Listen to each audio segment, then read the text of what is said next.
Fala, empresário! Mais um episódio do nosso podcast Pode Lucrar. E hoje vamos falar sobre um assunto que eu particularmente gosto muito, uso muito nas nossas estratégias lá na Finance, que é essa questão de alavancagem financeira, essa questão de crédito. Crédito é atemporal, todo mundo precisa de crédito. Mas para falar sobre essa ferramenta financeira sobre crédito, eu tenho que conversar com você sobre vários assuntos. Não é de qualquer jeito que você pega empréstimo, não é de qualquer jeito que você pega empréstimo, não é de qualquer jeito que você pega financiamento ou qualquer tipo de crédito. Existe a forma certa, para o momento certo da sua trajetória quanto empresa. Será que antecipar cartão é realmente uma estratégia que você tem que adotar de forma automática? Será que você pegar empréstimo, daqueles créditos rápidos que o banco te libera, é a melhor opção? Será que pegar somente empréstimo com bancos é a melhor saída? Ou de repente, né, amigo Bruno, que é o nosso especialista que vamos falar aqui, pegar com fundos, com FDICs, se uma alternativa também que você tem que colocar em cima da mesa? Pois é, pessoal, esse episódio Pode Lucrar. Vamos falar sobre como alavancar estrategicamente o seu negócio através de linhas de crédito. E mais nada do que trazer uma coisa mais profissional, vida real, sem muito livrinho, mas falar realmente das pessoas que estão em campo. Chamei aqui o meu amigo do peito aqui, vou falar dessa forma, amigo de longas datas, Bruno Dourado, um cara que é gestor, né, de umas grandes empresas a nível Brasil, uma empresa que tem quanto aí de fundo, Bruno? Márcio, primeiramente, boa tarde, né? Isso. Agradeço aí o brief inicial. Estou na CVPar há 20 anos, é uma empresa de 20 anos, o sócio é cearense, mas hoje reside em São Paulo, Sim. na estrutura da Faria Lima. E hoje, dentro dos fundos de crédito, nós temos praticamente R$500 milhão alocado. Maravilha. Recurso tem, o que falta, que a gente vai discutir bastante aqui, são as pontes. As né? oportunidades de Sim. linkar empresário ao mercado de capitais em si, né? Sim. E é isso aí que o Bruno vai trazer, tá, gente? Existe crédito, sim. Eu acho que o momento que a gente está vivenciando, né, Bruno, no mercado, é um momento muito delicado. As empresas estão trocando ali margem, né? Estão trocando ali oportunidades, fazendo novos investimentos, né? Por liquidez, né? Hoje a bola da vez é a liquidez do negócio. Nós entendemos ali que o momento que o mercado, e aí logicamente são ciclos, né, que o mercado vive, são momentos que você requer mais atenção, não é isso? E eu sei que crédito hoje, o custo do dinheiro, vamos falar sobre isso, né, ele é caro, ele é É um custo impeditivo, né, impeditivo, Márcio? exatamente, você poder pegar dinheiro de forma mais barata, né? As pessoas hoje percebem que não é só mais a conta ali da parcela. Nós precisamos fazer uma coisa mais estruturada no nosso negócio. Sempre qualquer negócio, e aí logicamente varejo, atacado, empresas de aviação, agronegócio, são muito demandantes de capital de giro. E hoje o empresário, no momento que ele está vivenciando, com a baixa demanda de mercado, ele precisa realmente garantir, né, uma blindagem, às vezes até do seu próprio caixa, né? E aí a linha de crédito vem nesse sentido, vem nessa linha. Existem pessoas que são resistentes a isso e tem pessoas que são abertas a isso, mas não tem aí de repente, né, uma estrutura para pegar uma captação, né? As pessoas fazem de qualquer jeito e vamos falar um pouco sobre isso, né? Mas eu acredito demais que a ferramenta sendo muito bem utilizada, que essa ferramenta de captação, de crédito, ela realmente salva os negócios. Não há empresa no mundo, até a Apple, por exemplo, que tem um caixa ali de 1 tri nos seus balanços, ela precisa de crédito. Ela não faz qualquer tipo de movimento sem precisar dividir risco, né? Com toda certeza. Então, é isso que nós vamos conversar aqui hoje no nosso podcast sobre isso, né? De como uma empresa pequena, às vezes pequena ali, com 100 mil, 300 mil de faturamento mês, né? E uma empresa grande, de 50, 100 milhões, 200 milhões mês, sim, utiliza do mesmo crédito. Mas existe algumas pegadinhas no caminho que a gente vai falar de algumas coisas sobre juros, sobre como estruturar uma captação mais adequada, né? E, meu amigo, e o que é esse negócio de crédito, né? Me explica mais, porque às vezes o cara não é só pegar dinheiro, né? Mas o que é esse crédito? Existe diferença? É tudo mesmo, é o mesmo milhão, é o mesmo 1.000? E por que que tem tanta diferença se você pega o dinheiro de um desconto, se você pega um dinheiro de giro? Qual é a diferença disso tudo? Explica um pouco pra gente, que a gente é leigo no mercado aí. Márcio, primeiramente, volto a falar, agradeço essa oportunidade. É tão raro a gente conseguir discutir certas coisas nesse mercado, essa correria que é o Sim, mercado financeiro, mercado de capitais. Eu acho que a maior dificuldade hoje que tem um empresário é mostrar para o mercado de capitais que ele está apto a receber esse aporte, esse recurso.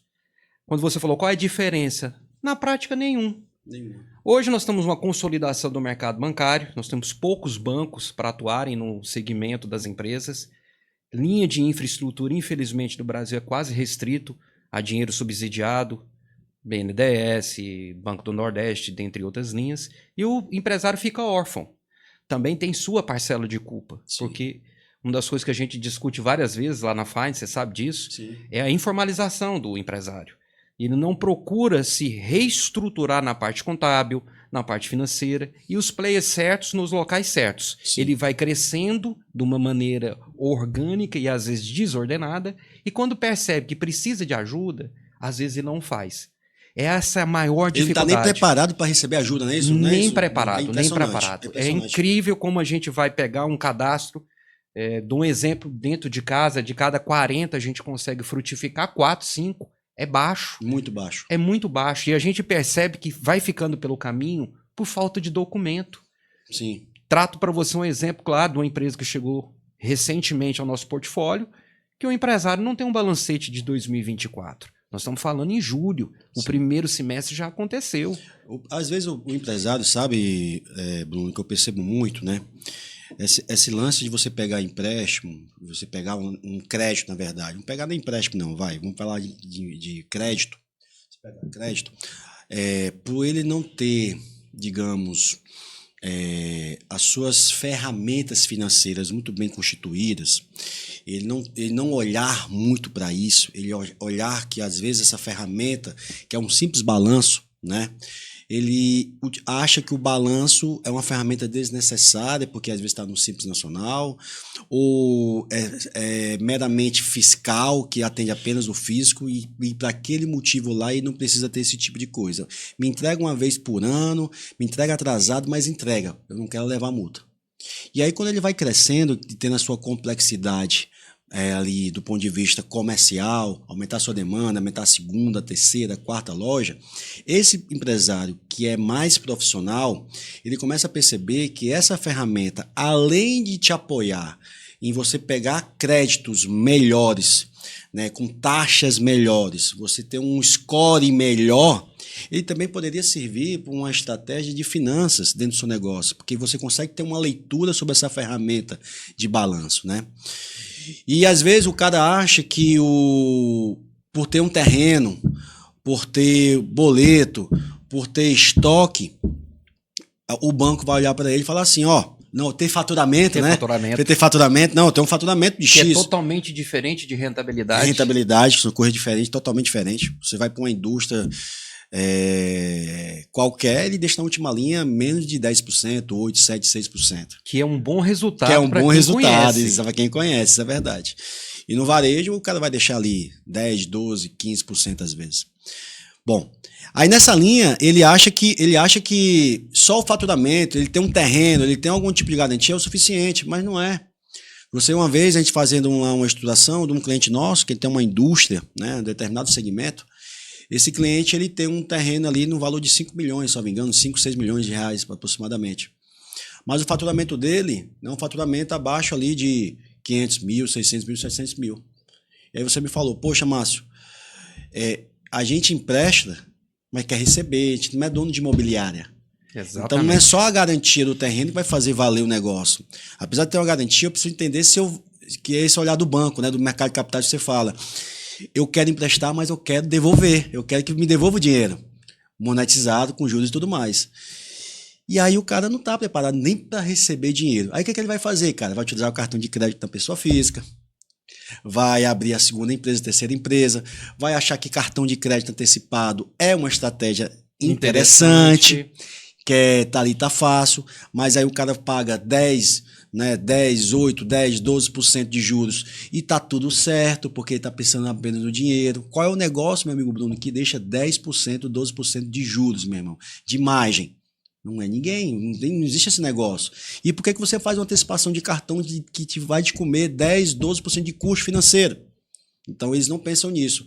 Então a gente tenta lá na FAES, como você falou, né, numa parceria nossa com a CVPA, a gente tenta fomentar, preparar o cliente até para crescer. E um deles realmente é ter ferramenta, né, financeiras, como o balanço, por exemplo, que para a gente é simples, mas para ele é novidade, né? Para que ele possa fomentar créditos melhores, né? Porque quando isso acontece, né, Bruno? Quando ele tem todo esse tipo de controle documental, você consegue ter até uma classificação de ter um rate melhor, não é isso? Funciona Isso assim? é tão verdadeiro, Márcio, que a gente vamos colocar segmentação. Sim. Eu posso ter um cliente de uma fiação que tem um custo A e um cliente de uma fiação que tem um custo B. Poxa, Bruno, mas são duas fiações? Fiação, você fala de financiamento, né? Não, de fios. Ah, fio mesmo. Fio têxtil. Ah, perfeito. Fio têxtil. Fio têxtil, sim, sim. Você pode colocar as duas. E você percebe claramente que uma tem um crédito melhor, tem uma taxa melhor e um segmento melhor. A outra tem uma taxa pior, não tem a robustez financeira do outro e no final das contas é o mesmo produto. Mas, Bruno, qual a diferença? O empresário entender o negócio dele. Sim. Tudo na vida tem ciclos e janelas. Estamos comentando, inclusive, essa semana do mercado de capitais que o ciclo imobiliário já está se fechando de novo. De novo. Por quê? Porque o juro futuro está explodindo. Está explodindo. Por mais que a gente tenha interferência política no Banco Central, a taxa de 10,5%, o juro futuro não tem interferência. É o que o mercado aposta. Se o mercado está apostando que vai ser dificuldade, terá dificuldade até 2026, o juro futuro explode. Então, os fundos de CRI já estão começando a recolher o trem de pouso e voar. Os que estão no céu, maravilha. Os que não estão, não decolam. Não decola. Então, são janelas e oportunidades. Então, a sorte, que às vezes o empresário fala que teve o outro, não é sorte. É trabalho, é entender do negócio, entender a miúde o que ele está fazendo, Sim. procurar ajuda. Quantas vezes, Márcio, a gente já discutiu esse caso claro que a gente estava conversando agora antes de entrarmos ao ar? Poxa, se não fosse a ajuda da Finance, hoje com certeza eles não estariam nem aqui faturando. Sim. Por quê? Você olha num todo da empresa, não é só a questão do balanço. Isso é um dos itens que eu exemplifiquei que traz dificuldades. O empresário às vezes não entende nem se a empresa dele está gerando resultado. Sim. Ele está no faturamento e pagamento. Faturamento e pagamento. Isso não existe. E para o mercado de capitais, por mais robustez e nomenclaturas que se utilizam, a cabeça do investidor é um binômio. Vou investir quanto? Vou receber quanto? Isso. As garantias. E quando, né? E quando? As garantias, o que vai colocar, qual o instrumento. Isso tudo é papel nosso da Asset. Agora, é sempre essa premissa. Vou colocar quanto? Vou receber quanto? Quando? Como? Ferramenta? A gente vai anexar o produto. Então, é muito simples. Sim. Só que, por mais simples que seja, existe um requerimento mínimo de informações. Sim. E é isso que a gente se pega. Para você ter uma ideia, hoje o mercado de crédito ocupa 53% do PIB. Nós estamos falando quase de 6 trilhões. É isso aí. E mesmo assim, é carente. Sim. Mesmo assim, o empresário tem carência. E a lacuna do middle para o início do corporate é muito grande. O varejo eu nem digo, porque ele é muito assistido com linhas paralelas. Isso. Mas esse empresário do middle, no início do corporate, esse tem sido maltratado. Bastante. Bastante. Bastante. Ele até tem medo, né, Bruno, de pegar Muito. empréstimo, né? Ele ouviu falar que é ruim dever para banco, é ruim dever para algumas Tem pessoas. medo da dívida. Da dívida, né? Tem Ele medo da dívida. Porque como ele não tem controle dos números dele, né? Ele tem medo de se endividar, né? E às vezes, Bruno, eu percebo muito também, cara, uma coisa que a gente faz muito lá na Finance, né? Por exemplo, né? Beleza. Pra que tu quer dinheiro? Qual o seu objetivo? Qual o seu objetivo? Às vezes o cara não sabe nem responder isso, sabe, Bruno? Eu fico impressionado. Não, é assustador, né, Márcio? É assustador, cara. É assustador. A primeira pergunta que eu faço é pra que você quer dinheiro? Às vezes o cara fica pensando 3, 4, 5 vezes e não sabe responder essa primeira pergunta. Então, o empresário que está ali desenvolvendo, requisitando uma linha de crédito, algum tipo de crédito, ele precisa primeiro saber a sua finalidade. Se é uma finalidade de investimento, e se lê investimento, expansão, seja de quadro, seja expansão de tecnologia, de performance, seja de você comprar uma outra loja, abrir uma outra loja, aumentar estoque, seja o que o tipo for, a expansão ela tem que ter um estudo rápido, que é o estudo de viabilidade. Primeiro eu preciso entender se essa expansão vai me dar retorno, vai me dar dinheiro, se vai gerar caixa para mim, futuro. As pessoas não fazem essa conta. Às vezes, pela vaidade, ela gasta dinheiro para botar lá a plaquinha lá do supermercado dele. Botar lá a fachada. Isso não traz retorno financeiro para ele. Às vezes, ele faz dinheiro para ele expandir a loja dele. Uma loja que sai de 100 metros quadrados, vai para 200 metros quadrados, mas ele não faz o cálculo de quais são o aumento do faturamento por metro quadrado que ele vai ter. Ele não faz uma análise de viabilidade. Às vezes, o cara vai comprar um maquinário ou comprar um veículo para mudar sua frota, e ele não faz o cálculo de quanto que aquele investimento vai dar retorno para ele. Se vai aumentar a venda dele, se vai aumentar o faturamento dele, se vai deixar mais margem, vai gerar mais caixa. Ele não faz esse tipo de estudo. Ou às vezes até, viu, Bruno, que ele faz uma análise apenas de despesa. Preciso pagar a conta do mês, que é o pior cenário possível. E você pegar dinheiro caro, com custo financeiro caro, para pagar despesa. Ou seja, o seu caixa está totalmente deficitário. Então, o que eu sempre convido para o pessoal da FAS, para os nossos clientes meu amigo, vai fazer qualquer tipo de captação, qualquer linha de crédito, vou fazer, Márcio. A primeira coisa que você tem que fazer é analisar qual a geração de caixa desse investimento, dessa expansão. E tudo isso é retorno, Márcio. Exato. Porque se o empresário não tiver essa mentalidade, o que vai acontecer? É incrível. Nós estamos no mercado que eu falo para você que está andando de lado. Está todo mundo assustado, todo mundo esperando. Mas nunca teve tão ativo para fusões e aquisições. Impressionante. Por quê? Mas não tem, é um contrassenso, Bruno. Não. Porque tem gente que está preparada, tem gente que fez o dever de casa. Sim. E se tem gente assustada... Ele está em outro momento. Ele está em outro momento. Ele está na contramão, ele está na contramão. Ele não é obrigado a atender o anseio de um mercado assustado. Ele vai na oferta hostil. Pelo contrário, até oportunidade. Com toda certeza. Então, o mercado de fusão e aquisição está muito aquecido. Sim. Muito. Lá na Sevepar, por exemplo, nós estamos com vários advisors aí espalhados e muito contrato para sair. Sim. Muita venda para sair, muita compra para sair. O que acontece? No final do dia, como eu digo, o investidor quer só saber quando ele vai entrar, quando ele vai sair, o que eu ganho. Então, se o mercado aqui está aquecido, vou para lá. Se a empresa não estiver preparada para o mercado de crédito, não vai ter recurso para ele. Sim. Aí eu volto a falar da premissa inicial do nosso bate-papo. Nós temos que construir as pontes. Então, hoje, a pessoa do mercado de capitais ele tem que entender que, na maioria das vezes, o empresário não está preparado para receber a linha de crédito, mas tem a vontade. O que se faz? Parcerias. Tem que ter uma finance na vida. Sim. Tem que ter uma outra empresa que possa auxiliar o empresário a entender que ele tem que estar preparado, apto para receber crédito. Receber crédito, é isso aí. Ele tem que entender que um custo, que ele coloca na cabeça como um custo, não é custo, é investimento. É isso aí. Antes de tomar dinheiro, vai trazer resultado para a empresa? Sim. Vai dar perenidade para a empresa? Vai alocar o que na empresa? É ganho de capital? É ganho de mercado? É um share que não está participando? É uma fragilidade que ele viu? Então essas nuances que ele não tem às vezes obrigação de saber, mas tem a obrigação de colocar pessoas que saibam. Que saibam. Porque ele não pode se eximir. O empresário nasceu para tomar decisão, né, Bruno? Exatamente. Ele nasceu para tomar decisão. E o lance de tomar decisão tem a ver em você ter as melhores opções na mesa. Ele tem, logicamente, todo o seu conhecimento sobre o mercado. Quem conhece o mercado é o empresário. Ponto, acabou-se. Mas ele achar que ele conhece o mercado, quer dizer que ele conhece toda a empresa dele, já é outra situação. É humanamente possível o empresário ele tomar uma decisão, por exemplo, de expansão, se não tiver um cara encostado, por exemplo, de finanças ali para ele, para entender quais são os cenários que ele pode ser que aquela decisão dele vai levar ele. Por isso que, às vezes, quando eu vejo alguns projetos lá na FAS, que o cara está com muito endividamento. O que é endividamento, pessoal? Endividamento é tudo aquilo que você pegou dinheiro emprestado e não tem condições de pagar. Você vai arrolando dívida, você pega dívida para pagar dívida, você pega dívida para pagar dívida. Por quê? Porque o seu caixa não tem capacidade suficiente para amortizar aquela dívida que você tem.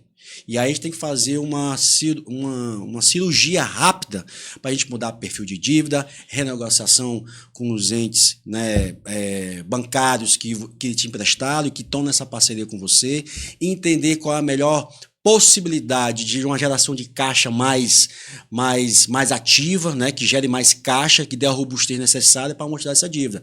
E esse é um trabalho que não gera ali de 30 dias, é um trabalho que gera às vezes até 2, 3, 4 anos, até que essa dívida esteja do tamanho adequado daquilo que você pode pagar. E aí nessa linha, o Bruno, explica aqui um pouco para a gente, cara, o que hoje o mercado de capitais, né, seja no modelo hoje seu de fundo, de FDIC, seja no modelo aí dos varejões, né, que são os grandes players bancários hoje, né, enxergam, né, é faturamento só? É só a documentação, é só o balanço? O que vocês mais enxergam? Vocês têm algum tipo de apetite para algum tipo de segmento hoje? O que está chamando mais atenção para vocês? O que vocês mais olham hoje em dia? Hoje na Cevepar é uma empresa bastante heterogênea, mas se eu puder colocar um parâmetro, 65% do nosso ativo é alocado em indústrias, onde a gente surfa bem, mas eu tenho empresas do segmento estudantil, empresas aéreas, de taxiamento aéreo, eu tenho várias empresas dentro do portfólio. Então a gente não afunila para um segmento, a gente tenta atender o empresário.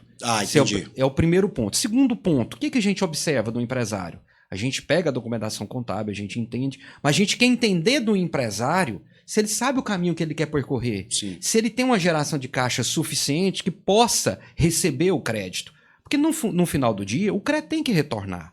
A gente tem que estar lá para apoiar, mas a gente não pode participar de um equity. A gente não pode participar dentro do empresário, que essas decisões são deles. Então a gente olha muito isso. Aí a gente volta para aquela premissa inicial. O empresário está preparado para receber esse crédito? Aí a gente vai olhar números, documentos.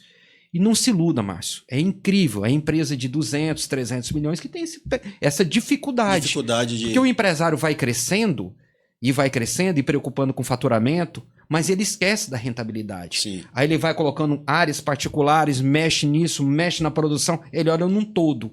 Coloca uma pessoa que ele confia no financeiro, mas que não tem, às vezes, o know-how necessário para entender vários pontos. Volta a falar, Finance, vocês olham tudo, da parte tributária, da parte de geração de caixa, da parte de eficiência contábil, operacional, isso. Tudo, a gente olha tudo. E isso a gente olha. Então, o que acontece? No final das contas, o empresário fica um pouco chateado. Vocês são mais do mesmo como o mercado bancário. Não, porque a gente tem uma vantagem enorme. Nós somos uma alfaiataria de negócios. Eu nunca enxergo uma operação financeira de uma maneira quadrada. Não. Dou um exemplo, claro, uma empresa de táxi aéreo. É muito difícil uma linha de financiamento. Por quê, Bruno? Às vezes o avião está fora, no exterior. Sim. Se não for Embraer, praticamente todos os aviões são importados. A gente cria uma ferramenta que a gente possa fazer uma operação de crédito. E no final do dia, alienada a aeronave. Sim. Só que é uma coisa difícil para o banco. E é difícil, cara. É difícil. Então a gente tenta criar ferramentas que a gente possa ajudar o empresário. Às vezes até vocês solicitam que nesse tipo de operação, no caso da aeronave, tem um seguro, né? Seguro, exato. Isso. Então a gente consegue... Que encarece para o empresário, mas pelo menos... Mas resolve o problema dele. Resolve o problema dele. É. Então a gente tenta entender o empresário. Eu acho que essa aí é a premissa básica do sucesso dos fundos de investimento. Sim. A gente não olha de uma maneira quadrada para o empresário. Isso é ruim. Essa consolidação bancária deixou o empresário desassistido.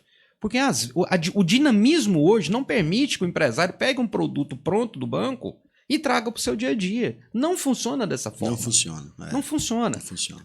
O dinamismo que o empresário precisa é essa lacuna que os fundos de investimento trafegam. Tem. É isso que nos coloca diferencialmente no mercado. Somos muito demandados por isso. Agora a gente precisa do apoio do empresário para nos permitir falarmos como funciona. Porque no final do dia... O dinheiro não tem cheiro, é o mesmo. É o mesmo. É o mesmo. O mesmo milhãozinho. É o mesmo milhãozinho. É isso aí. É o mesmo crédito. Sim. No final do dia, para ele, é interessante o que ele vai receber no caixa dele. Então, a ferramenta, a forma, como, o produto... Isso aí é o alfaiate que você está ajustando lá, o palital. É uma alfaiataria de produtos financeiros. Hoje o mercado de capitais, né, logicamente a força, né, principalmente concentrada naqueles 4, 5, 6 bancos ali, né, com certeza ela tem uma fatia muito forte no mercado, né, o varejão mesmo, né, e eles por por capacidade, né, de assumir mais riscos, ele toma, ele é um canal muito prático, né, de você pegar crédito, né? Então ele te dá créditos rápidos, né, pré-aprovados, né?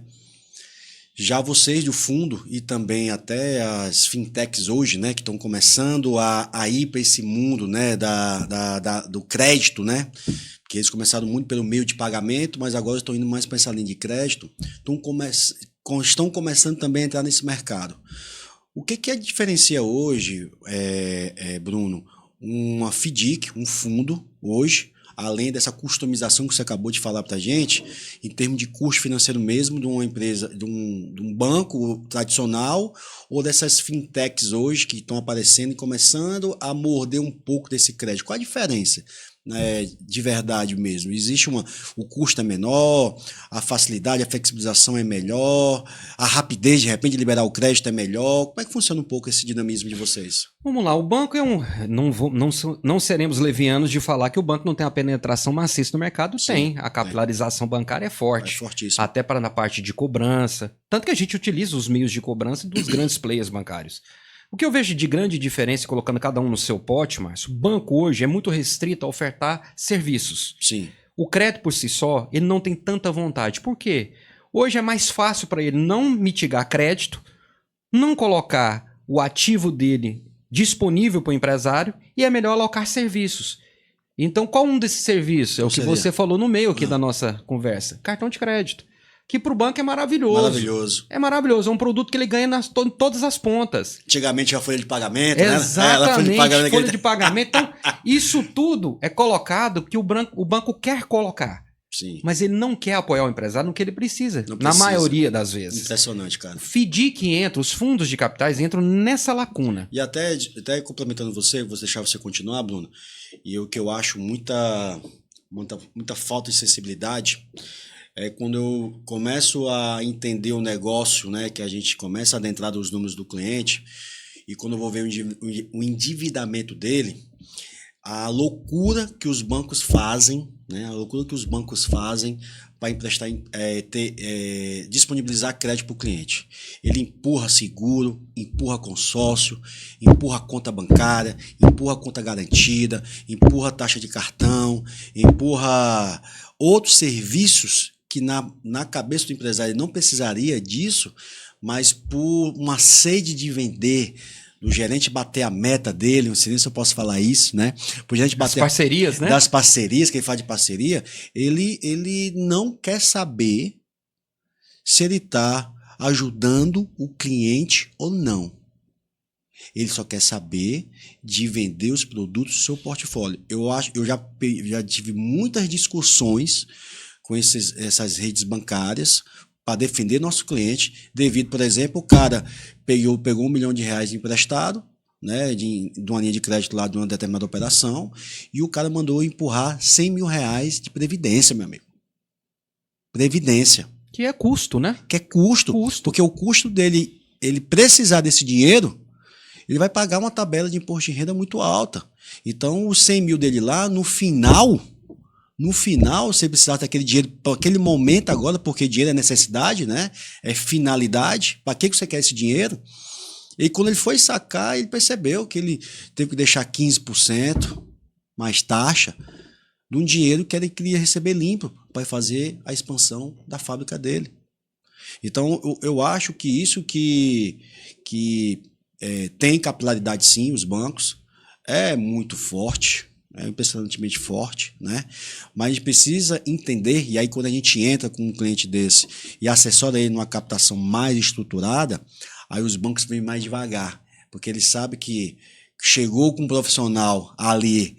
Concordo plenamente, Márcio. Concordo, um profissional ali, ele vai entender, ele vai fazer conta, se eu botar essa taxa, se eu botar esse custo de abertura de contrato, né, que às vezes os bancos botam um seguro prestamista, né, que ele coloca. Faz um indexador mais caro, né, e isso como se diz? No fim do dia é custo para o empresário. É custo para o empresário, exatamente. É engraçado, mas você falando isso, e é um dos processos que a gente mais se se depara no dia a dia, e é um dos pitches que a gente chama de venda, que a gente fala sempre, quando o empresário nos dá a oportunidade. Qual o primeiro sentimento que eu vejo hoje? Já ficou um pouco mais fácil mostrarmos ao empresário uma linha de crédito diferente da bancária. Há 10, 15 anos atrás isso era muito difícil. Muito difícil, que o empresário tinha um receio de fazer negócio fora do banco ser maculado como um crédito ruim. E é o inverso. É totalmente o inverso. Por quê? As operações de fundo de investimento são pró-soluto. Como assim, Bruno? Você faz todo o negócio comigo. Eu aprovo uma linha de crédito, desconto de recebíveis, por exemplo, que é nosso carro-chefe. Você fez uma operação de desconto de recebíveis, a operação liquidou, você não tem custo. Se você usar daqui 4, 5 meses, volta a operação. E o relacionamento é através de operações financeiras. Eu não cobro custo, eu não cobro tarifa, não empurro nenhum tipo de seguro, não nada. Fica com garantia. Zero, que não seja duplicata. Duplicata, exatamente. Aí, às vezes, nessa rampagem com o cliente, a gente se depara de uma outra circunstância, coisa que o banco às vezes não tem esse sentimento. Não estou falando que somos melhores, mas a gente tem que ter uma estrutura mais dentro do cliente, porque senão a gente não prospera. Sim. É por isso que hoje os gerentes, os profissionais de mercado de capitais estão sempre dentro dos clientes. Porque é lá que estão as oportunidades. Estão fomentando negócio, relacionamento, né, cara? Justamente. Porque você está numa operação de recebível, entender o negócio do cara. Você pode verificar que ele pode, às vezes, ter um terreno não operacional, tomando o curso dinheiro caro, vamos montar uma operação aqui estruturada, Isso. Vamos montar uma operação mais barata, ou às vezes ele tem uma estrutura fabril que não tem interesse de ficar com capital empacado nessa estrutura, vamos fazer um leasing back. Isso. Vamos entender o que ele precisa, vamos alienar a frota, vamos verificar, vamos tentar vender um ativo não operacional. É isso aí. Então a gente fica olhando para o cliente, porque um dos lemas, principalmente da CVPAR, a gente não entra em 100 metros rasos. A gente só fica no cliente para maratonar com ele. Exatamente. Sempre. A gente sempre maratona. Se não for para maratonar, a gente não tem interesse, porque a estrutura vai ser mais não um, permite. pede outro, exato. Não permite. A gente não tem esse interesse. É vaidade? Não. É objetividade. É propósito, na verdade. Propósito. É lema. Porque aí. Senão, a gente perde a essência básica de entender o cliente. Aí a gente volta nas premissas básicas. Quando você está maratonando com ele, você auxilia. Porque no dia a dia... E você está preocupado. E você troca entende de informações. Exato. Você está trocando informações. E você vai fomentando para a necessidade dele, porque é ciclo, né, cara? Hoje ele está precisando de 100. E você disponibiliza ele 100, mas de um jeito. Amanhã está precisando de 500, mas como ele já tem um histórico com você pode até fomentar de outro jeito. Porque Exatamente. Porque esse que é o grande lance hoje na prestação de serviço. Não é você fazer o seu objetivo por si só, mas você estar preocupado com o cliente.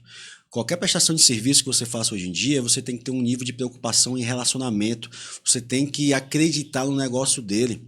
O empresário liga pra gente chorando às vezes, Bruno.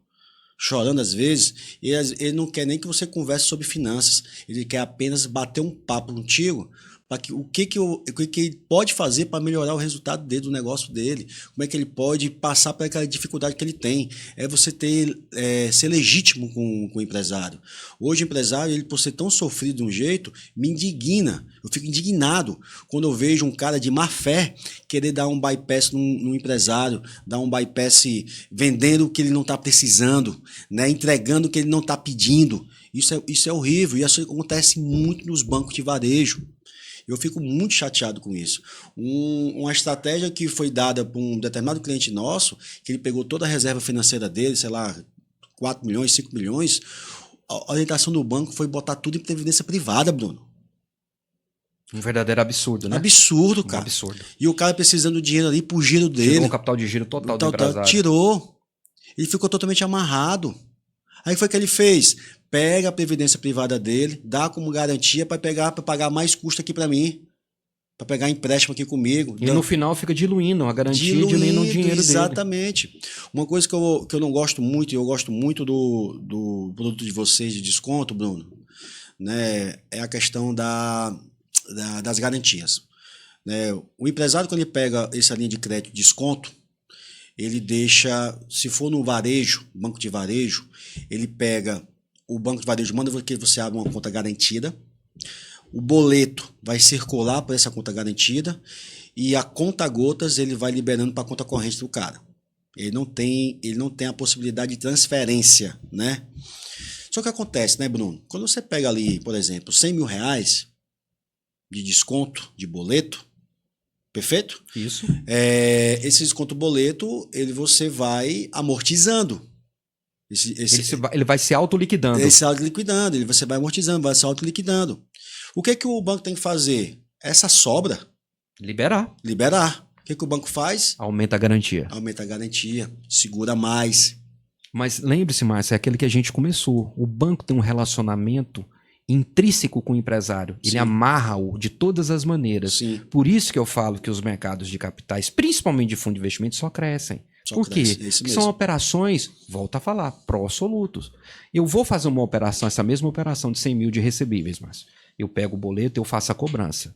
Perfeito? Perfeito. Eu faço o deságio para o empresário. Perfeito. A gente combina uma taxa de juros que é pré-acertada, bate-se, ele libera a operação. Eu não libero a operação. Quem libera a operação financeira é o empresário. Sim. Ele tem por obrigação olhar o termo de cessão, fazer a verificação de custo, bateu, assina-se. Assinou, recurso na conta. Ou seja, totalmente transparente. Totalmente transparente. Ele sabe tudo, do começo ao fim. Ele não pode falar, alegar que está fora do que foi parametrizado, porque ele libera. Eu não libero absolutamente nada. É uma forma de transparência maciça com o nosso empresário, com o nosso cliente. Verificou-se, os boletos vão autoliquidando. Zerou, ele toma mais. Se não quiser, mesmo zerando, a gente abre nova possibilidade e vai circulando. Ele tem 3 coisas importantes que ele ganha de uma maneira, de um custo que ele não tem e acaba aceitando alguma coisa mais, vamos dizer, mais prática para ele. Exemplo, eu vou fazer as análises dos títulos dele. Quando eu verifico para o empresário, olha, você tem certeza que você está fazendo uma boa venda? São coisas que eu oferto a ele que o banco não oferta. O banco só faz o quê? Retém, desagia, coloca o valor e pronto, acabou. Eu não faço isso. Eu mostro ao empresário, olha, você vai me permitir. Eu tô achando que você não está vendendo de uma maneira adequada. Mas por quê, Bruno? Esse sacado A, B, C, esse sacado está com fraqueza de pagamento. Esse sacado já está dando um sinal que vai enrolar. Esse sacado já está dando sinal que ele vai pedir uma cautelar, uma RJ. Então você tem que perceber, se você está com dificuldade de faturamento, vamos entender esse negócio. O que você tem de ativo aqui? Vamos fazer uma estruturada, vamos dar uma aliviada no seu caixa e você para de forçar uma venda desnecessária. Ou o inverso. Olha, você está de parabéns, sua liquidez é 95%, o seu credit score está funcionando muito bem, muito bom, você está no caminho certo. Então, essa ajuda mútua que eu dou ao empresário, que você vai dar ao empresário, é crucial. Por isso que ela se diferencia. É isso que eu falo que é maratonar. Porque você tá ali observando o negócio dele. Total, eu tô dentro do negócio dele. E além disso, você tá vendo até as alterações, as mutações, até de repente... Para alertá-lo. Para alertá-lo, né? Alertá-lo, porque o empresário... É uma consultoria, na verdade, né? É uma consultoria, né? E se a gente não pensar dessa forma, se a gente não pensar que essa forma que tem que ser implementada no empresário, não tem perenidade. Aí você fica no caminho, você não cresce. Porque quando você percebe que o empresário olha para você e fala, é mais um. A gente não pode ser um mais um. Mais um tem vários. A gente tem que ser diferente. Você falou de mercado não formal bancário. Qual que é o mercado não formal que mais cresce? E só gerando prejuízo. Começou a ter retorno agora. O Nubank. Porque não é mais um. É uma coisa que ele implementou diferente. Ele encontrou ali um nicho, né, cara? Ele encontrou uma válvula de escape diferente. Então, no mercado de capitais, a gente pensa dessa forma. E a gente olha mais. Quando o empresário nos dá a liberdade e ele se sente seguro, a parceria fica de uma maneira muito interessante. A gente caminha vários... Porque todo empresário, o momento dele é cíclico. Não existe nada que é crescimento ininterrupto e nada que é um declínio ininterrupto. São ciclos. Efeito serrote, como a gente diz. Exatamente. Efeito serrote, né? Exatamente. Bruno, uma coisa que eu percebo muito também, né? Quando você é empresário, entenda, tá?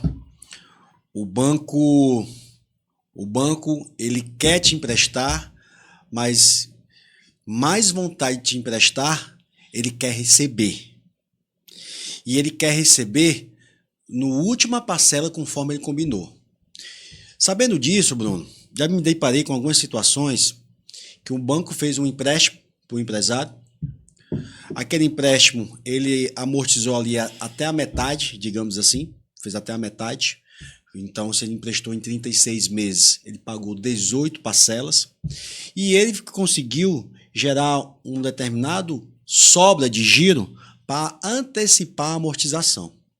Só que quando a gente foi solicitar essa antecipação de amortização em determinado banco É o de famoso pênalti. pênalti, exatamente. O custo ficou mais caro se ele pagasse as parcelas normais dele. E aí o cliente me perguntou, mas Márcio, o correto não seria ele tirar os juros da última parcela e diminuir isso? Sim.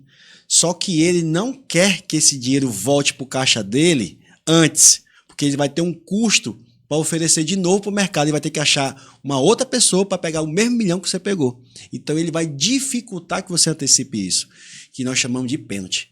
As pessoas não sabem o que é pênalti. Pode explicar para a gente? Claro. Todo contrato é amarrado de maneira que você toma um recurso, apresenta as garantias e o prazo.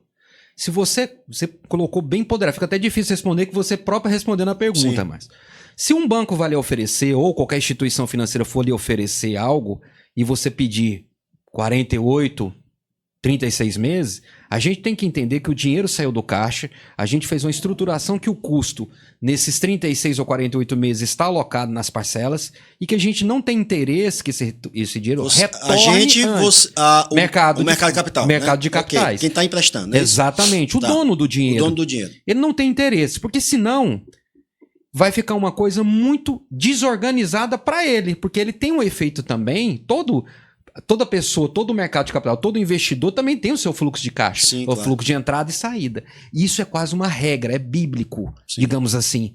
Porque se você ferir esse fluxo de caixa do mercado de capitais, mexe na estrutura de cotas e para ele é ruim. Então eles dificultam. Mas volto a falar para você, Márcio, eu acho que vem muito mais também da cultura quando o empresário não está bem assistido. Não está bem assistido. Porque isso está claro na regra. Isso. Aí ela é ruim. Não posso dizer, ela tá lá. Tá lá. Se você antecipar a parcela, você vai ter um pênalti. Por quê?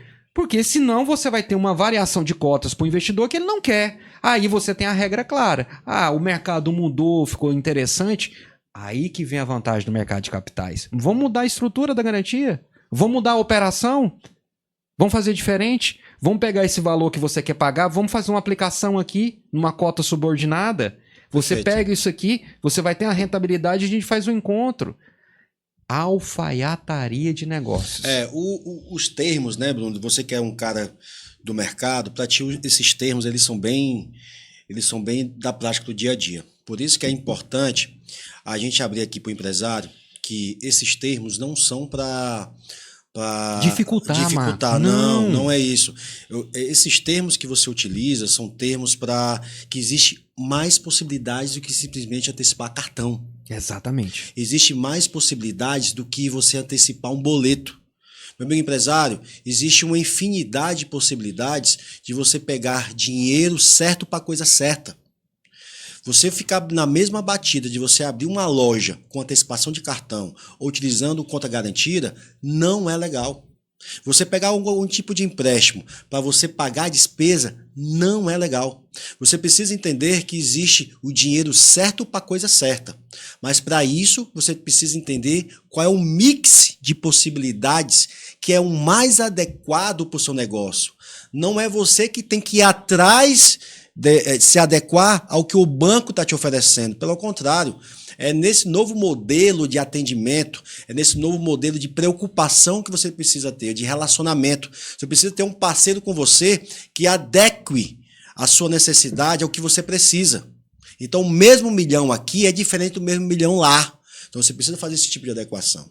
E por conta disso, né, Bruno, existe muito uma diferenciação hoje do momento do mercado que a gente está vivenciando. E existe, né, muitas crenças, né, no mercado que as pessoas não sabem essa diferença do custo do dinheiro. E uma forma de se calcular esse custo do dinheiro é você escolher dois tipos de taxa, que nós chamamos de taxa pré-fixada e as taxas pós-fixadas. Explica para a gente a diferença, e eu vou dar minha opinião do ponto de vista de finanças, mas você no mercado de capitais, e qual a sua opinião, qual é o melhor momento hoje, né? Então me explica um pouco sobre isso. Vamos lá, operação de desconto de recebíveis em 99,9% vai ser sempre pré-fixado. Porque o prazo médio, o que é o prazo médio? A gente pega a cadeia de títulos, Perfeito. faz uma média ponderada Perfeito. e descobre esse prazo. Não permite que seja uma coisa pós-fixada. Uma operação estruturada, você pode adequar na ferramenta uma nota comercial ou uma CCB, uma cédula de crédito bancário. Você pode colocar se ela é pré ou pós-fixada. O que é o pré-fixado?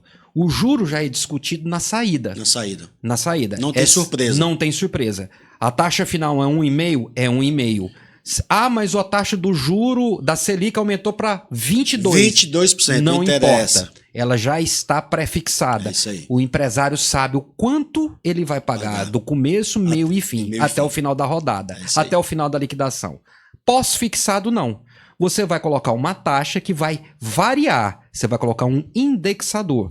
Qual indexador? Vai depender do mercado de capitais e do empresário. Eles vão discutir se vai ser um IPCA, se vai ser ou um dólar, ou um IGPM. Então isso depende muito. Qual é melhor? Não me atrevo a falar, porque cada empresário tem uma característica específica. O que eu falo é o seguinte, hoje no mercado, o cenário atual político e econômico, o juro futuro, que a gente começou falando sobre ele, está muito descolado do juro presente. Exato. Está nervoso. Tá nervoso. Eu, como executivo do mercado de capitais, eu indico ao cliente. É uma coisa rápida de se liquidar? É pré-fixado. Pré-fixado. Faça o pré-fixado. Não, Bruno, não é uma coisa rápida, eu quero um investimento de 10 anos, vai oscilar muito. Pós-fixa. Coloca um indexador que você consiga alocar na sua geração de caixa, que você vai ficar tranquilo. Eu tenho uma opinião para dar, Bruno. Pré-fixado e pós-fixado. O pré-fixado que você acabou de falar, né? Eu sei o custo financeiro do início até o fim. Então, geralmente, as parcelas são iguais, né? Não existe oscilação ou amortização. São lineares. Então, se você pagar 1.000 e o custo já está embutido, até o final da 36ª parcela ou 48ª parcela, você vai pagar 1.000. Então, não tem segredo para ir. Geralmente é pré-fixada. O pós-fixada não. Geralmente, você começa... A parcela ela vai alterando, ou aumenta ou diminui com base nesse indexador. Se o dólar é baseado no dólar, o dólar ele fez algum empréstimo com base em R$4 há alguns anos atrás, hoje ele estaria pagando uma parcela maior, porque o dólar está 5,40, alguma coisa, não sei quanto é que está agora, nesse momento. Né? Ou outro indexador, como a Selic, por exemplo. Quando eu fiz uma análise de um determinado contrato de um cliente, e é como se vende, o que o banco falou pro cliente, cara? E isso que eu acho que eu tô batendo muito nisso porque eu me revolto, sabe? Eu sou muito pró-cliente, sabe?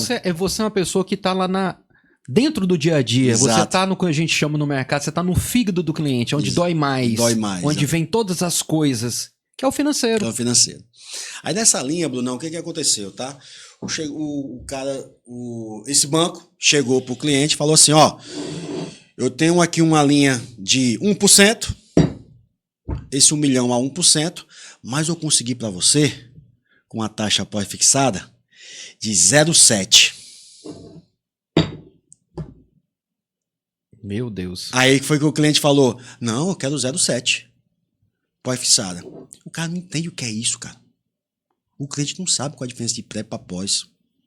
E ele não precisa entender disso, Bruno. Ele só precisa entender quanto é o custo no final. Exato. E qual o dinheiro certo para o momento certo.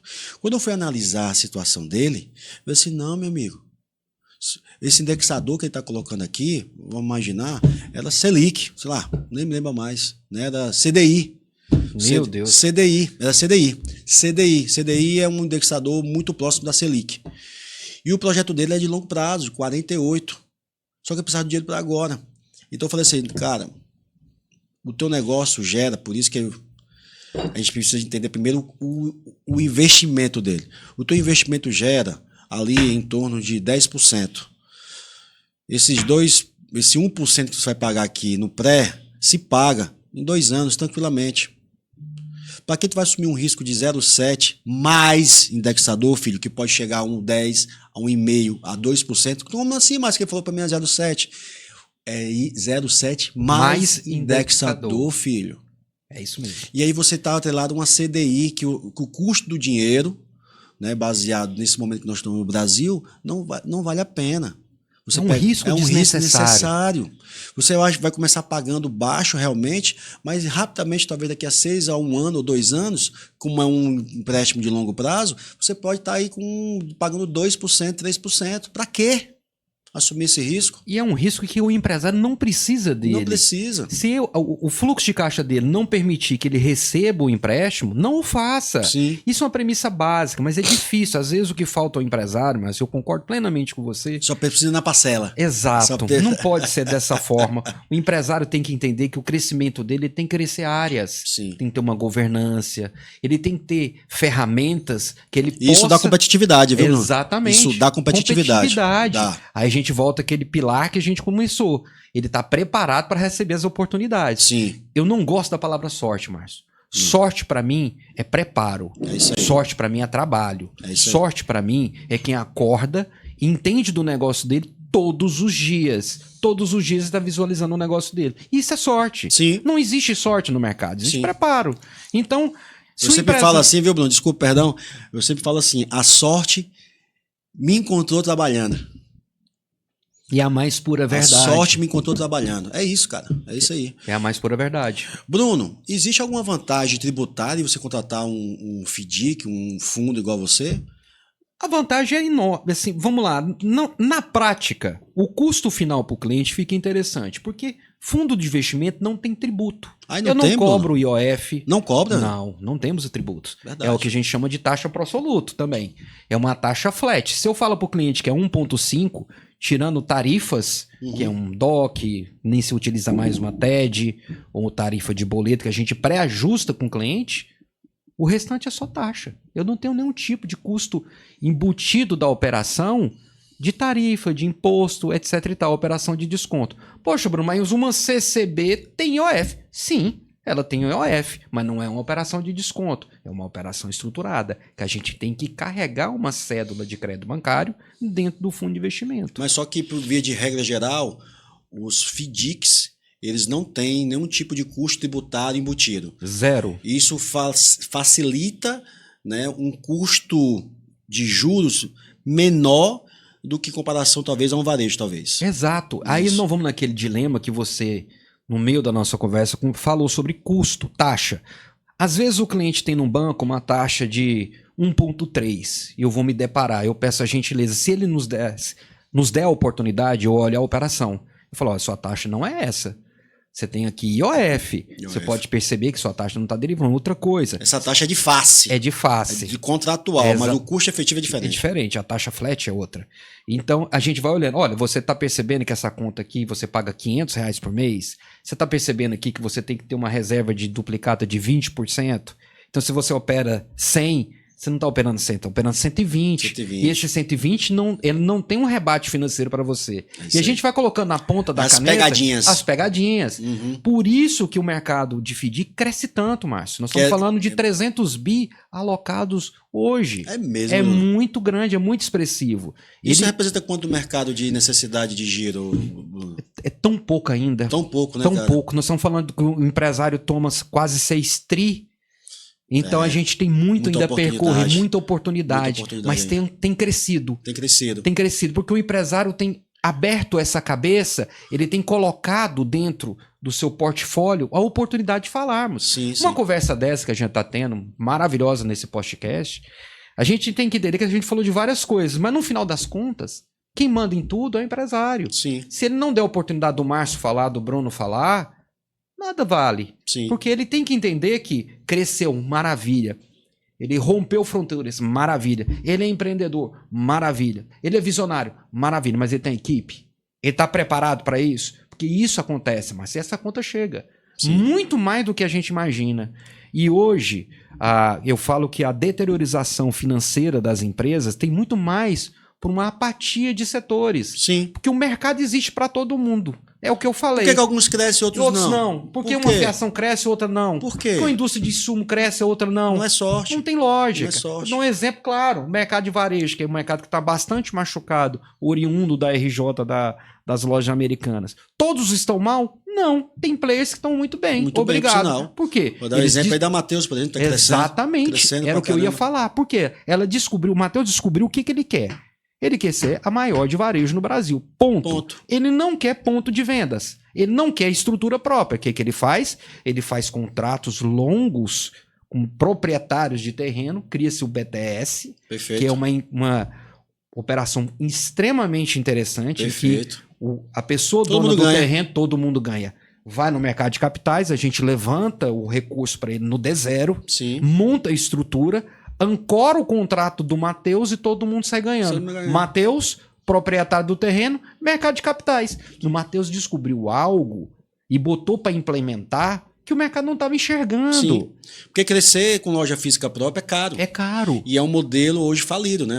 É um modelo ultrapassado. Ultrapassado. Você percebe-se claramente que quem está apostando nesse modelo está ficando para trás. Isso. E o mercado digital tá para ir. Nós estamos falando eu e você, mas tem milhares de pessoas que estão nos ouvindo.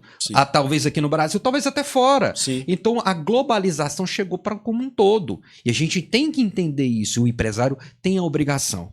Se ele é empresário, ele tem a obrigação de olhar para o mercado. Ele não pode mudar o mercado. Ele pode se adequar ou criar um novo mercado. Mudar o mercado, ele não muda. Ele não muda, ele se adapta, né? Ele se adapta. Você nadar contra a maré não faz sentido. Você gastar muito esforço e pode estar quebrando por conta disso.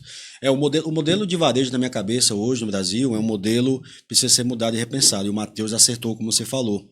Você fazer... Olha só, olha o coquetel disso tudo, né? O modelo de varejo brasileiro hoje.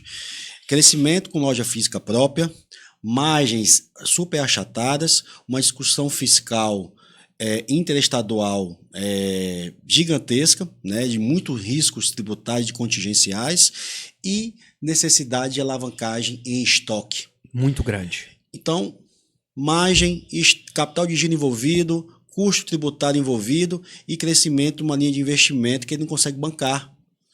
Porque os investimentos hoje, né, principalmente na rede farmacêutica, por exemplo, a rede farmacêutica hoje, devido aos grandes players, onde você abrir uma loja em cada esquina, né, porque ele não aumenta mercado, ele divide mercado, é diferente.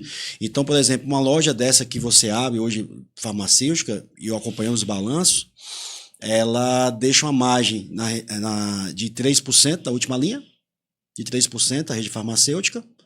Mas como é que ela pode ganhar dinheiro, crescer no seu negócio com a mais de 3%, se para abrir uma loja ela tem um retorno daquele investimento ali de 9 anos, 8 anos? Qual é o negócio que sustenta em pé? Por isso que grandes players que estão hoje sustentando são o quê? O Bruno? São os fundos imobiliários. Com fundos imobiliários, colocam dinheiro alavancando através de sócio, através de fundo, vão fazer IPO em mercado de ações, né? Começam a terceirizar, né? Em vez de comprar realmente ali o imóvel, eles começam a alavancar de outra forma, fazendo garantias com um aluguel barato, mais recorrente de longo prazo, para ele poder sobreviver no mercado. Centro de distribuições mais pertinho do outro e, logicamente, trabalhar com dinheiro terceiro. E aí entra os fundos, né? Porque trabalhar com capital próprio não consegue. Você não crescer. tem escala. Não tem escala. Você não tem escala. É isso aí. E você tocou num mercado altamente disputado, que é o mercado de farmácia, de rede de farmácia. É um mercado consolidado. Nós temos clientes desse segmento, é sofrido. É sofrido, porque você chega num momento que você só tem dois caminhos, ou vender ou comprar uma outra rede, porque você estaciona. É o que está acontecendo, a consolidação é maciça. E para você acompanhar esse crescimento, para não sacrificar o caixa, normalmente é o mercado de capitais que apoia. Sim. Porque eles têm que pulverizar a rede. Quanto mais rede, mais faturamento, vai dar escala, você compra melhor nas indústrias farmacêuticas, você tem poder de compra. Então, quando você tem a escala, você tem condição de ser competitivo. E para ter escala, sem sacrificar o caixa, é mercado de capitais. É mercado de capitais. Então, no final das contas, é o que eu sempre digo, o dinheiro, o mercado de capitais, ele não tem preferência de A, de B. Você tem setores mais delicados, tem setores menos delicados. Mas todos os setores são analisados. O que a gente tem que mostrar para o dono do recurso, qual a ferramenta necessária, garantia necessária, quando entro, quando sai. Todo, sem exceção, todo investidor quer entender que dia que o dinheiro entra, que dia que ele sai. Bruno, uma dúvida, tá? Nós estamos falando aqui de grandes cifras, de grandes grupos, né, de grandes mercados, mas 80% dos CNPJs abertos hoje no Brasil, ativos hoje no Brasil, são das pequenas empresas, pequenas e médias empresas. Empresas que faturam ali entre seus 50, 100 mil reais aproximadamente, até no máximo 200, 300 mil. Essa turma ela é responsável por 70% dos empregos. Hoje, até um pouco mais do que isso. Um pouco mais, um pouco mais do que isso. 80% dos empregos. Quase 80%. 80% dos empregos. E em termos de arrecadação tributária, ela é responsável por 40%, 50% da arrecadação em termos de tributo. Mas é um pessoal, na minha concepção, é um pessoal que não tem acesso ao crédito. Vocês têm preferência em termos de... Quando eu falo vocês, mercado capital em si, não a sua empresa específica, mas o mercado capital, ele tem preferência de não emprestar para esse tipo de pessoal, né, de pessoas que faturam entre 100 e 300 mil reais, ou vocês também têm o mesmo apetite de empréstimo, né? Ou tem a linha de crédito certa para o momento certo dele? Como é que funciona um pouco disso? Para esse cara que é pequeno, para esse cara que está assistindo aqui a gente agora. Márcio, a dinâmica é bem simples. Todo empresário é importante para o mercado de capitais. O que às vezes acontece é que um empresário que fatura 100, 200 e 300 não vê valia em ter documentos. Ele está preferindo correr atrás de vender, de ter o retorno dele rápido. Sim. E isso dificulta bastante. Porque como eu vou ter a segurança que ele está dentro do cockpit do e voo trocando dele, pneu. e trocando pneu e olhando tudo. Então a gente fica inseguro quando entendi. eu falo nós, mercado de capitais.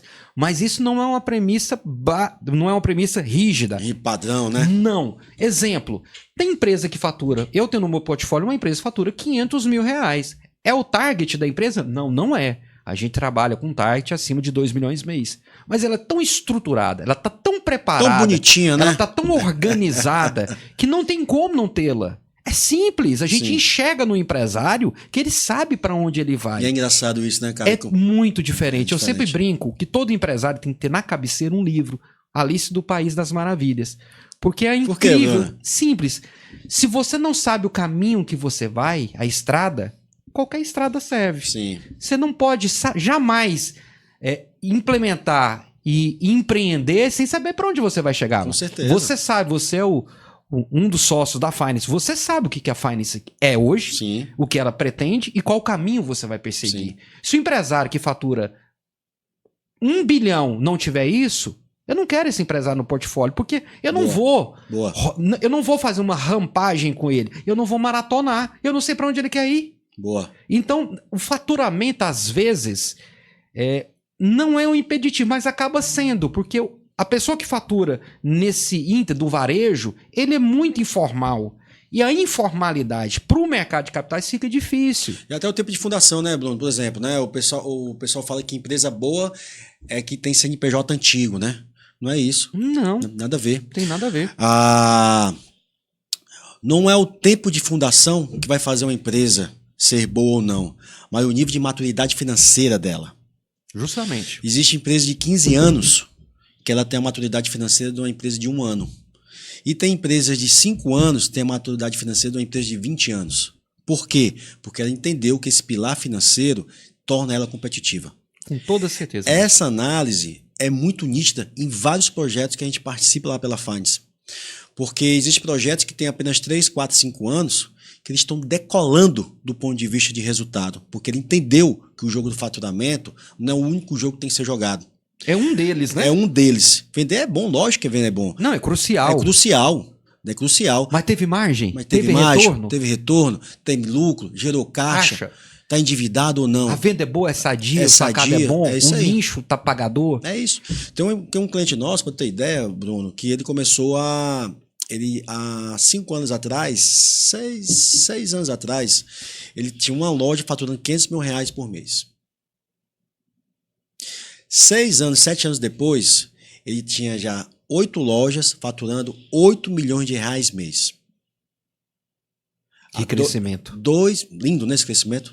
Lindo esse crescimento. Você fala assim, pô, mas que história de sucesso. há 2 meses atrás pediu RJ. Como assim, Márcio? Como é que uma empresa sai em 7 anos de 500 mil, fatura 8 milhões de reais e está pedindo RJ? Simples. Ele não tinha estratégia de finanças de nada. Ineficiência operacional, margens muito baixas, endividamento bancário, produtos de margem negativa, alavancado em estoque, tributação equivocada e os investimentos não ficaram maduros. Fez a escala dele com um investimento de loja próprio. Isso não é ou não é um coquetel de resultado de falência? Com toda certeza. Com certeza. E quase se o empresário não toma atitude, como você bem ponderou agora, de pedir um stop, pedir um apoio, Sim. que é a RJ, que a gente tem que desmistificar a palavra recuperação judicial, porque quando ela é na essência... É uma recuperação. É uma recuperação. Quando ela é na essência do empresário, ele está pedindo ajuda. Sim. Ele está falando para o mercado que ele não aguenta. E a gente tem que apoiar nesse momento. Contudo que essa RJ seja uma RJ que a gente chama... Responsável. Porque não podemos colocar um instituto tão importante para o empresário na vala comum. Mas isso aí para um outro papo, outro momento. Outro momento. Mas é notório, Márcio. Isso aí... E a gente às vezes fica estarrecido, mas é quase uma regra. Sim. No setor praticamente dos empresários. Na maioria das vezes. Eles vão crescendo e não vão se estruturando na maneira do crescimento. Eu acho o seguinte, na minha humilde opinião, isso aí é uma mudança de cultura. Eu sinto isso praticamente. Eu tenho 46 anos. Eu já estou numa geração que já está chegando. Sim. Você também, Márcio. Então a gente tem a cultura de mudanças de perfis. Eu vejo que essa nova geração que está vindo agora é uma geração mais preocupada. A outra geração, que é a geração dos nossos pais, é uma geração empreendedora. Empreendedora, exatamente. Você pode ter certeza que é a geração que mais empreendeu no país. Sim. Nossa geração manteve a situação. Década de 60 foi fabulosa pra gente. Fabulosa. E agora é a geração que vai estruturar, que precisa de dados. Isso. Hoje tudo é dados. Tudo é dados. Se você não tiver os dados É certos... o petróleo de hoje em dia, né? Exatamente. É informação. Sim. Eu estava vendo a ruptura que vai ser a IA no mercado de capitais. É absurda. Ou você entra, ou você vai sair. Então, ou você está dentro ou você está fora. fora. Tá fora. Não é optativo. Não é optativo. Então, uma empresa dessa que teve um crescimento, que teve todos os pilares, ele procurou e focou no faturamento. É uma estratégia. Deu certo? Não porque deu. você pediu um stop. Stop. Agora, se ele pediu um stop, significa que ele quer uma perenidade. Ele quer falar, eu entendi o meu problema, chamei a empresa necessária para arrumá-lo e vamos agora sair do caminho. O grande lance aí da recuperação judicial, né? Pra gente voltar para o nosso assunto, porque esse assunto eu domino bem. A recuperação judicial, na verdade, é uma recuperação mesmo, ponto. E aí, quando a gente olhou para o negócio dele, né, e começamos a entender o negócio dele, a gente falou assim, ô meu amigo, você precisa de um time, você precisa recuperar o seu negócio. Recuperação judicial. Você está judicializando, está levantando a mão para o mercado para se recuperar. Quando eu olho para o seu negócio, meu amigo empresário, eu percebo que a sua recuperação vai ser muito profunda. Você vai dar um stop aqui nas suas dívidas, sim. Você vai ter um fôlego de caixa, sim. Mas se você não mudar o seu plano de negócio, as suas estratégias, não se iluda que daqui a 3 ou 4 anos você vai voltar a conversar sobre isso. Então o seu time está aí, você ser um time de guerra. E o seu time que está aí não é um time de guerra. Você precisa mudar totalmente sua cultura de resultado da sua companhia. Não é só você que tem que pensar sobre o resultado, é toda a sua empresa. Então, vamos reimplantar a sua empresa. E assim ele começou a fazer. Você disse tudo, Márcio. Coincidentemente, eu estou vendo um dos livros aqui na bancada aqui, do Einstein, e ele falava uma coisa que é premissa. Não adianta você querer resultados diferentes fazendo a mesma coisa. Isso é coisa de maluco. É coisa de doido. Então, você não vai conseguir coisa diferente fazendo a mesma coisa. Se ele cometeu um erro no percurso, pediu um stop, pediu uma força ao mercado, tanto faz bancário ou mercado de capitais, não importa, ele pediu essa força. Sim. Se ele pediu essa força, ele tem que ir para dentro da empresa dele e entender quais foram as nuances que ocasionaram que ele chegasse nesse momento fragilizado. Ele entendeu isso, muda-se. Peça ajuda, Agora, ele querer achar que o stop vai simplesmente brecar a dívida e ele continuar fazendo... A mesma coisa. É uma falência já na cara Programada. do programada, na cara do Programada, povo. E o mercado não vai apoiar, ele não vai ter o apoio das pessoas, ele não vai ter nem base para voto numa assembleia de credores. Eu tenho um outro negócio que a gente acompanhou em termos de RJ, que ele fez o processo de recuperação, estopou, resolveu, pagou e já está pedindo de novo RJ.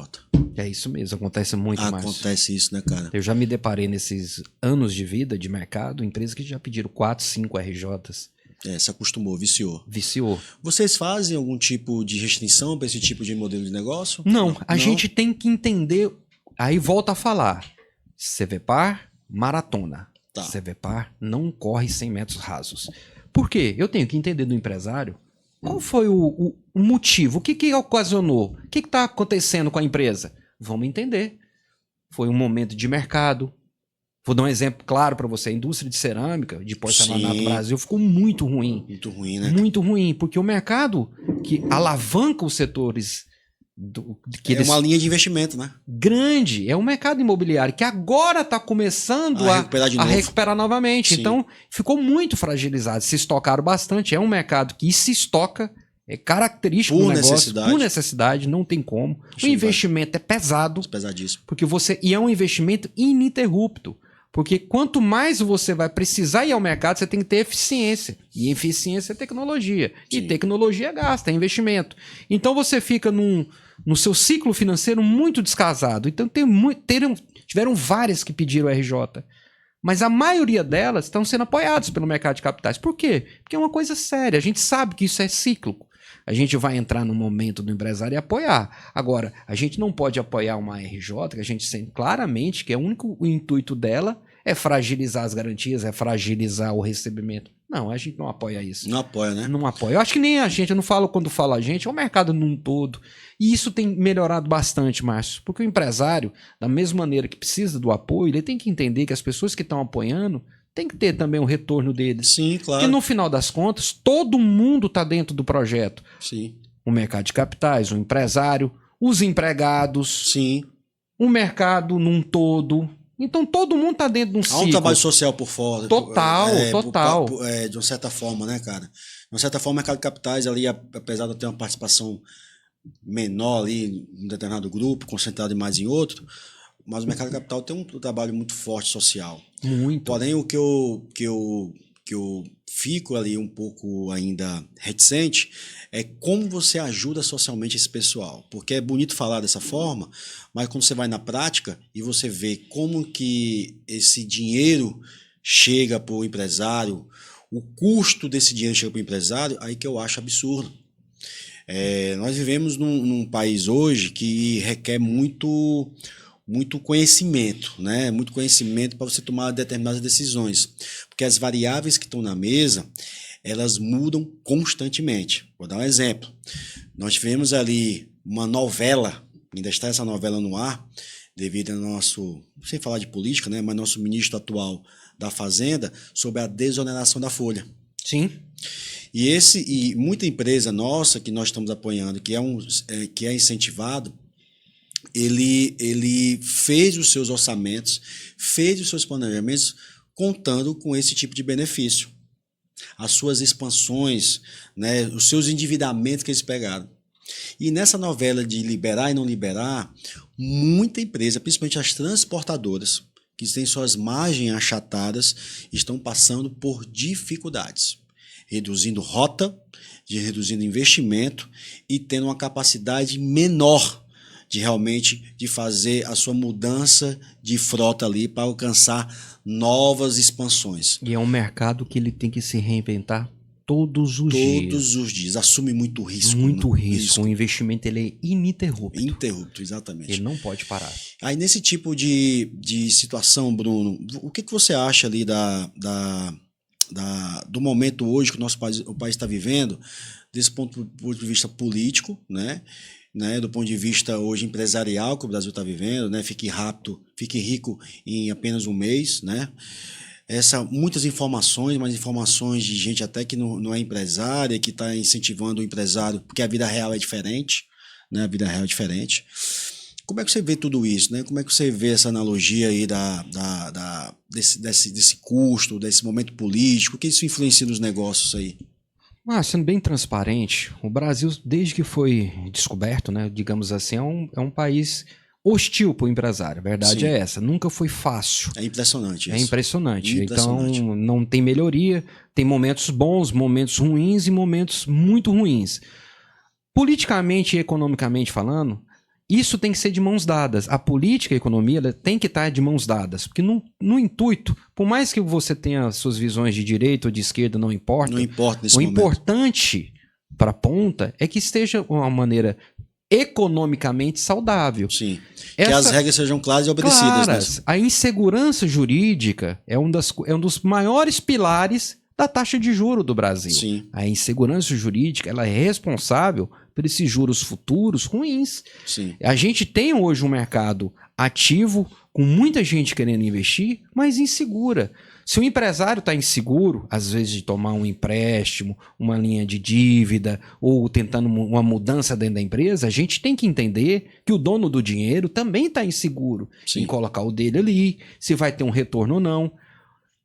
Prejudica muito o mercado dos Estados Unidos, que é o maior do mundo, com a taxa de juro alta, porque você tem uma evasão de dinheiro você bota dinheiro precificada no dólar, com títulos do governo americano, AAA, não vai ter nenhum tipo de problema, nem de insolvência. Então você vai fragilizando a economia. Então, se o empresário não entender que ele precisa de ajuda, ele fica, infelizmente, no caminho.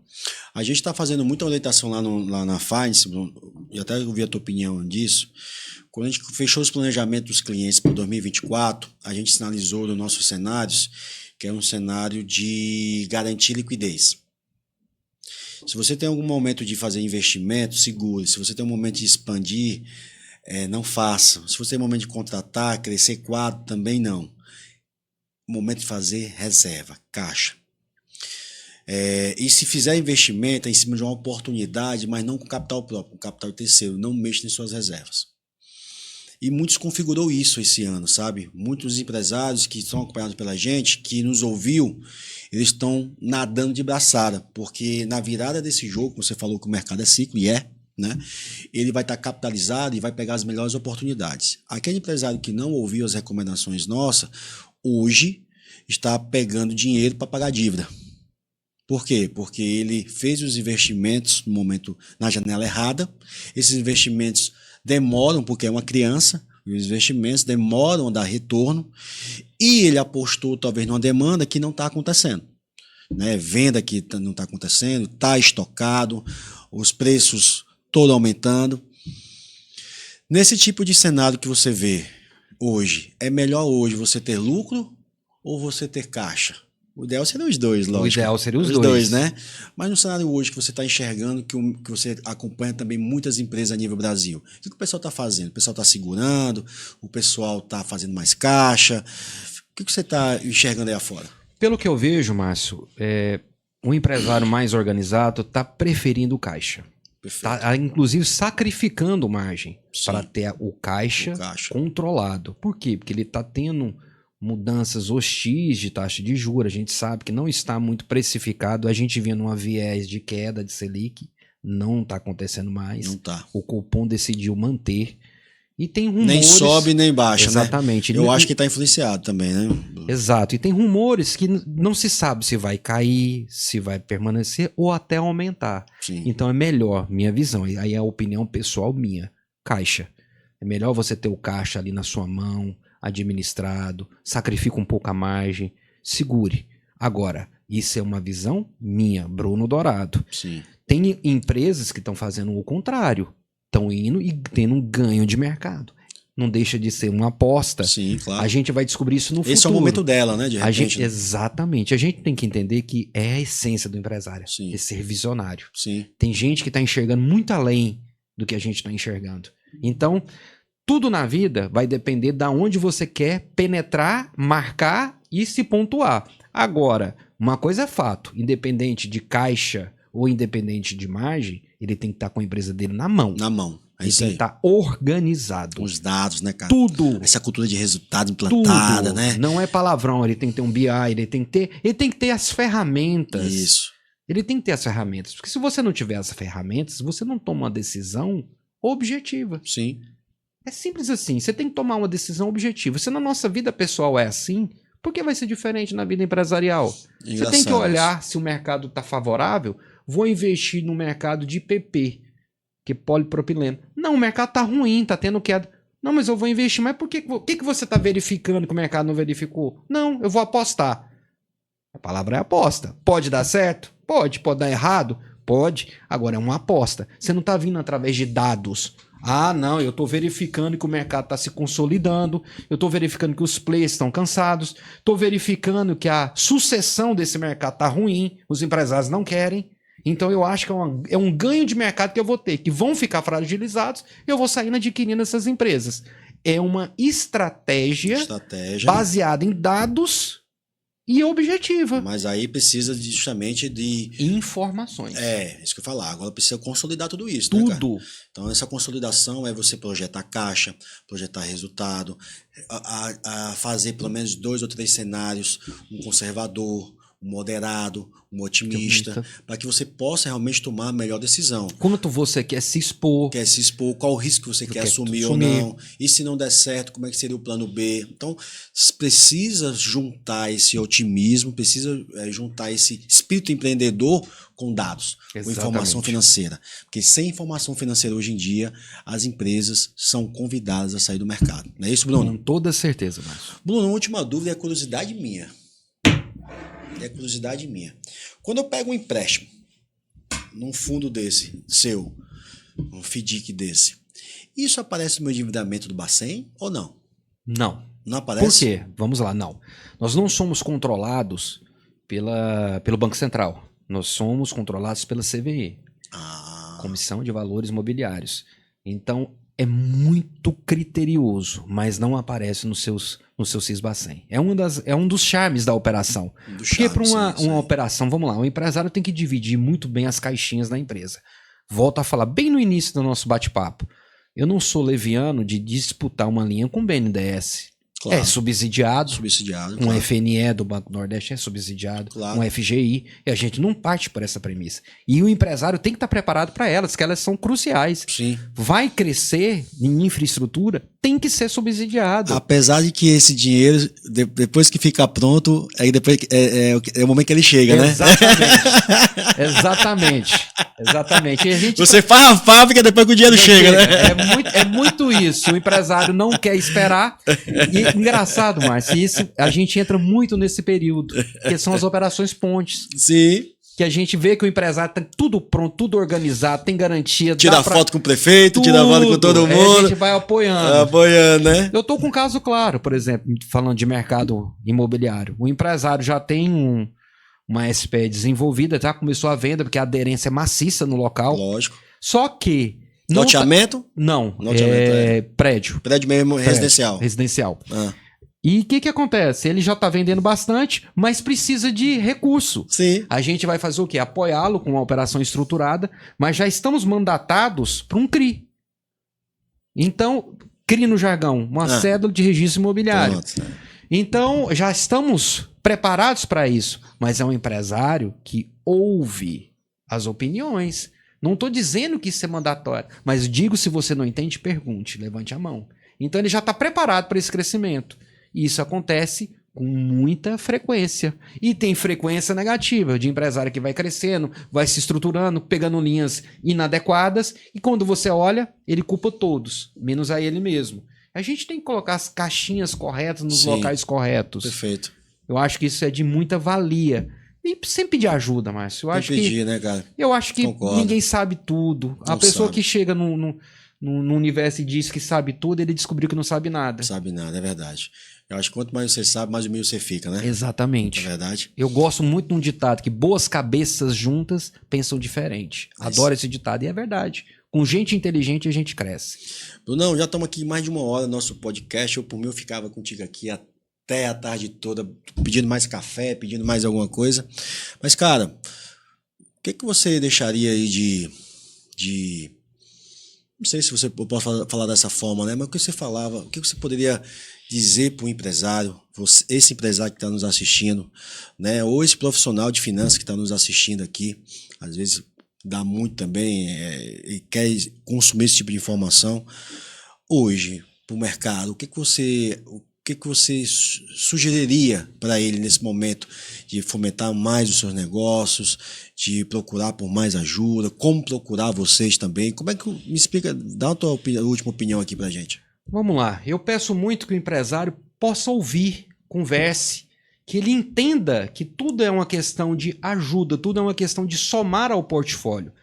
Às vezes essa falta do empresário de nos dar a oportunidade de mostrarmos produtos, mostrarmos que existe caminho fora do mercado formal de banco, isso gera para ele mesmo uma dificuldade no final, gera para ele mesmo uma vontade de querer algo que o banco não quer oferecer. E no final do dia, ele tem que entender que tudo para a empresa dele é de valia. Então, como eu sempre falo, eu vou finalizar com esse ditado que a gente usa muito na CVPAR. Somos um hub de negócio e somos uma alfaiataria de produto para o empresário. Quando ele entende essa premissa, as coisas ficam mais simples, Márcio. Sim. Bem mais. Acho que a turma ainda tem um pouco de receio, talvez até um pouco de preconceito às vezes, né? Exato. De procurar isso, né? Às vezes é falta de conhecimento mesmo. Mas eu tenho fé, cara. Eu acho que os empréstimos, né? As captações, o crédito, ele é atemporal, independente de tecnologia, independente de automação, de qualquer tipo de, sei lá. Eu falo para você, Márcio, que eu ouvi de um empresário muito querido da Bahia. Sim. É um empresário de sucesso que ele passou por vários momentos. Eu nunca vou esquecer de uma frase que ele colocou. Não tenho medo de dívida, tenho medo de ineficiência. Ineficiência, isso aí. Cara. Isso para mim, isso martela na minha cabeça. Eu não tenho medo de dívida, eu tenho medo de ineficiência. Porque isso a ineficiência não consegue você pagar, né? Não consegue você fazer absolutamente nada. Isso aí. Nada. Então, empresário, não tenha medo do crédito. Tenha medo de se tornar ineficiente. Crédito veio para te ajudar, para somar. Não veio para te atrapalhar. Agora esteja preparado para ele. É isso aí. Pessoal, estamos encerrando aqui o nosso episódio. Bruno, muito obrigado, meu irmão. Eu que lhe agradeço, Márcio. Obrigado mais uma vez aí pela sua parceria de Tamo sempre, junto. tá? Pessoal, para você ver, né? Conversamos sobre várias coisas nesse episódio. Um episódio de um assunto que eu gosto muito. Nós utilizamos a ferramenta de crédito em todos os projetos da Finance. É uma ferramenta que pode ser que ela te ajude muito, mas a depender de como ela foi estruturada e jogada dentro do seu negócio, pode ser que ela te atrapalhe bastante também.